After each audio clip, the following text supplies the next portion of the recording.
श्री स्वामी समर्थ दोस्तों, तर आज आपण बनवतोय साबुदाणा वडा. साबुदाणा वडे बघू शकता किती फुगलेले आहेत आणि एकदम कुरकुरीत झालेले आहेत. हे बघा टंप फुगलेले आहेत ते मस्तपैकी आणि एकदम कुरकुरीत आणि एकदम याच्यात झाले, खूप छान झालेले आहेत. तर चला मग बघूया अशी रेसिपी आणि जी पद्धत मी वापरली ती तुम्ही एकदा नक्की वापरून बघा, तुमची नक्की तसे येतील. तर चला मग बघूया. तर त्याच्यासाठी मी इथं साबुदाणा घेतलेला, हा मी रात्री भिजत ठेवला होता. साबुदाणा चांगला भिजायला पाहिजे. इथं मी शेंदा मीठ घेतलेलं आहे, काळं मीठ, ते चवीनुसार मीठ घेतलेलं आहे. नंतर चिली प्रेस टाकलेली आहे. याच्या जागेवर तुम्ही हिरवी मिरची बारीक करून ती टाकली तरी चालेल, पण मी लाल चिली पेस्ट टाकलेली आहे.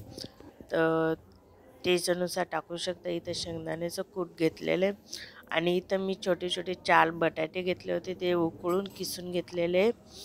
ते पण मी इथं टाकून घेते आणि चांगले मिक्स करून घ्यायचं.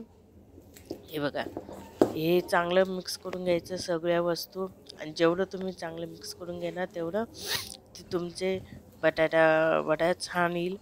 आणि हे बघा, हे मस्तपैकी असं मिक्स करून घ्यायचं. जेवढंच हे करता येईल तेवढं करायचं. हे बघा, मस्तपैकी इथं बघा मी ज्या पद्धतीने मी करते ना, मस्त ते बटाटा आहे ना साबुदाण्यामध्ये पूर्ण मिक्स व्हायला पाहिजे. आणि तो साबुदाणा बी असा भिजला जायला पाहिजे, पूर्ण असं मऊ व्हायला पाहिजे साबुदाणा. जेवढा तुम्ही मऊ भिजलेला राहील तेवढं तुमचा छान बटाटा वडा येईल. आणि इथं हे बघा, मी आता माझं सगळं मिक्स करून घेतलेलं आहे. आता मी हे छोटे छोटे असे गोळे घेईल आणि हे बघा हाताने असे प्रेस करेन. हे बघा, थोडंसं लागले हाताला तेल लावायचं आणि पूर्ण असं दाबायचं हाताने. थोडंसं जाड ठेवलं तरी चालेल. हे बघा मस्तपैकी हे अशा पद्धतीने करायचं. अगर काठ आपले तुटत असते तर तुम्ही तिथं थोडंसं प्रेस करून नीट करून घ्यायचे. परत मी एकदा करून दाखवते. थोडं लागलं तेल लावायचं, कारण की ते बटाटा चिकट असल्यामुळं, साबुदाणा असल्यामुळं तो हाताला चिटकू शकतो. नॉर्मल तेल लावायचं, जास्त नाही लावायचं. हे बघा मस्तपैकी असं प्रेस करायचं, काटे व्यवस्थित करून घ्यायचे आणि मस्तपैकी हे बघा आपला झाला हे तयार. आता मी याच पद्धतीने बाकी सगळे तयार करून घेईल आणि तुम्हाला मग तळून पण दाखवते. हे बघा बघा किती छान. आणि बटाटा किसल्यामुळं ना तो बटाटा पूर्ण मिक्स झाला आणि गोठई वगैरे काहीच राहिली नाही. मस्तपैकी मऊ असं पीठ आपलं तयार होऊन जातं. याच्यासाठी बटाटा कधी किसूनच टाकत जा, तो फोडून टाकायचा नाही. हे बघा, मी तुम्हाला 4-5 अजून करून दाखवते कशा पद्धतीने मी ते केलेले. तुम्ही बी नक्की या पद्धतीने करून बघा, तुम्हालाही खूप छान येतील तुमचे. तर इथं हे बघा, मी सगळं बनवून घेतलेले आहेत. भरपूर झाले माझे हे तेवढ्या साबुदाण्यामध्ये. आणि आता मी इथं तेल गरम करायला ठेवलेलं आहे. तेल जवळजवळ गरम झालेलं आहे. मी आधीच तेल गरम करायला ठेवून दिलेलं होतं जेव्हा मी वडे बनवायला लागले तेव्हा. आणि तेल चांगलं गरम होऊ द्यायचं आणि जोपर्यंत ते त्याच्या वरती येत नाही तोपर्यंत अजिबात हात लावायचा नाही. त्यांना त्यांच्या वरती येऊ द्यायचे आणि मग पण चाळणीने चम्मचने थोडंसं हलवायचं. लागल्या जागा ते एकमेकांना चिकटत असते तर तुम्ही थोडंसं सुरी या चम्मचने हे करून घेत जा. पण मग जोपर्यंत ते वरती येत नाही तोपर्यंत तुम्ही असंच हे होऊ द्या. हे बघा, ह्या पद्धतीने माझे बघा एक साईड पूर्ण गोल्डन होऊन गेलेली आहे. आता हे बघा पलटून घेते. इथे पूर्ण वरती येऊन गेले आणि एकमेकांना चिटकले पण नाही, मस्तपैकी झाले.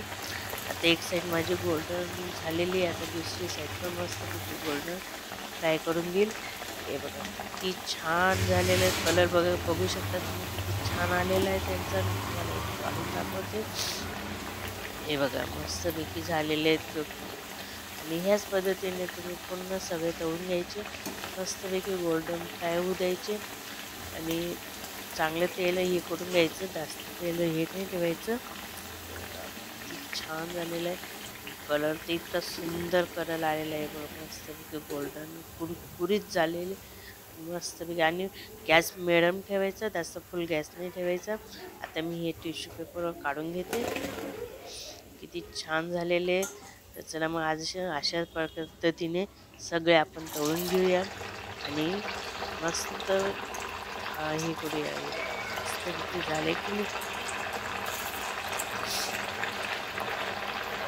याच पद्धतीने मी सगळे तळून घेऊ.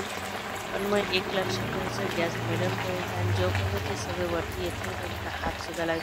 आणि एक गोष्ट तेलामध्ये साबुदाणा फुटू शकतो, म्हणून तोंड सांभाळून तळायचं.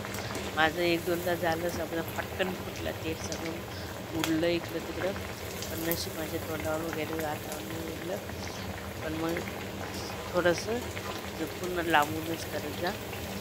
पण एकदम मस्तपैकी झाले, एकदम कुरकुरीत आणि एकदम मस्तपैकी कुरकुरीत झाले. हे सगळे मी या पद्धतीने सगळे तळून घेते. तर हे बघा, इथं माझे सगळे तळून झालेले. मी तुम्हाला एक आता तोडून दाखवते. बघा किती छान झालेले आहेत ते, बघू शकता.